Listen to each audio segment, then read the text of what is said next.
जय शिव शंभू। शिव भक्तों, आपका स्वागत है हमारे चैनल भक्ति कथा संग्रह में।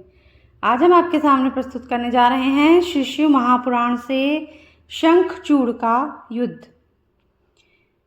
समस्त देवता दैत्यों से पराजित होकर इधर उधर भागने लगे। क्रुद्ध देवता भगवान शंकर की शरण में चले गए। तब भोले शंकर कुपित होकर युद्ध करने को चल पड़े। वे युद्ध में पहुंचकर अक्षौहिणी सेना का संहार करने लगे। इधर देवी काली भी दैत्यों को मार मार कर उनका रक्तपान करने लगी। स्कंद ने भी सैकड़ों बाणों से दानवों का संहार कर डाला। जो दानव बच गए वे डरकर भाग गए। शंखचूड़ अपनी सेना का संहार होते देख स्वयं युद्ध करने लगा। वह कान तक धनुष को खींचकर बाण छोड़ने लगा। इससे युद्ध के मैदान में अंधकार छा गया। उसकी इस माया को शिवजी के गण और देवता भी नहीं समझ सके। शंखचूड़ ने स्कंद पर शक्ति का प्रहार किया। इससे शंखचूड़ के रथ को स्कंद ने चकनाचूर करके उसके कवच, कुंडल, किरीट आदि को ध्वस्त कर दिया। शंखचूड़ ने स्कंद पर शक्ति का वार करके पृथ्वी पर गिरा दिया। काली स्कंद को उठाकर शिवजी के पास ले गई। शिवजी ने उसे जीवन दान प्रदान किया और युद्ध करने लगे। वीरभद्र और शंखचूड़ में घोर युद्ध होने लगा। काली दानव वीरों को चबाने लगी। अगला है भद्रकाली शंखचूड़ युद्ध। देवी भद्रकाली युद्ध के क्षेत्र में भयानक सिंहनाद करके गर्जना करने लगी। उनकी गर्जना से अनेक दानव मूर्छित हो गए।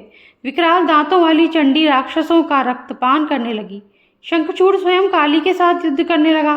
काली ने शंखचूड़ पर बाणों की वर्षा की, जिसे शंखचूड़ ने शांत कर दिया। इस पर काली ने नारायण अस्त्र चलाया।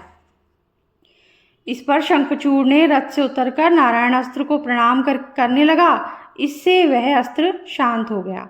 अब देवी ने ब्रह्मास्त्र का प्रयोग किया, परंतु शंखचूड़ ने उसे भी शांत कर दिया। देवी काली शंखचूड़ द्वारा छोड़े गए बाणों को चबाने लगी। देवी काली घोर गर्जना करने लगी। इससे राक्षस सेना भयभीत होकर भागने लगी। अब देवी काली ने पाशुपत अस्त्र चलाया, परंतु आकाशवाणी ने उसे रोक दिया, क्योंकि शंखचूड़ की मृत्यु पाशुपत अस्त्र से नहीं होनी थी।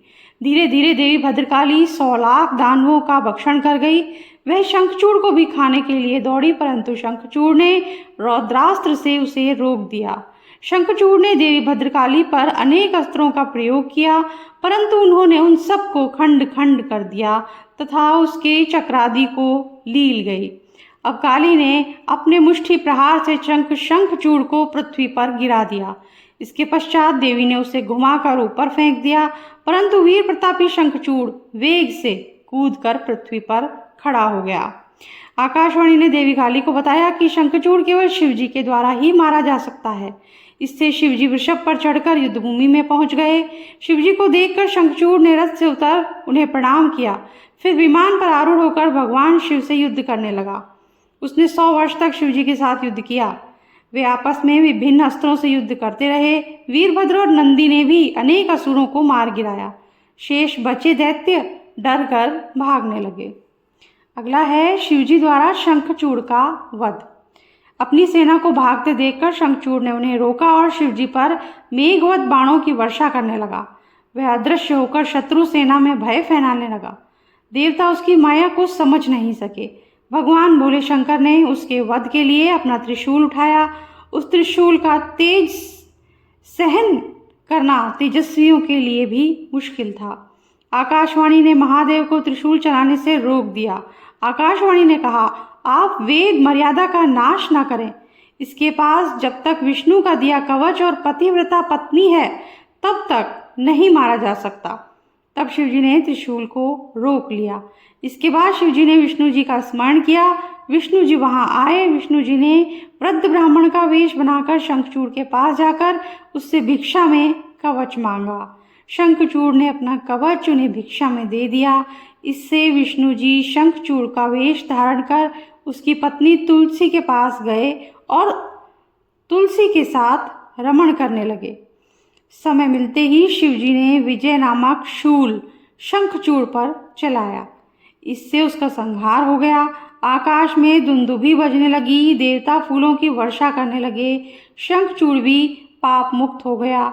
उसके अस्थियों से एक प्रकार के शंख की जाति पैदा हुई।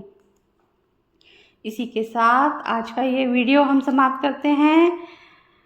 अगले वीडियो में हम आपको मिलेंगे तुलसी श्राप वर्णन के साथ। तो अगर आपको वीडियो हमारा अच्छा लगा हो तो लाइक कर दीजिए, बेल आइकन प्रेस कर दीजिए, सब्सक्राइब कर दीजिए और शेयर ज़रूर कीजिए।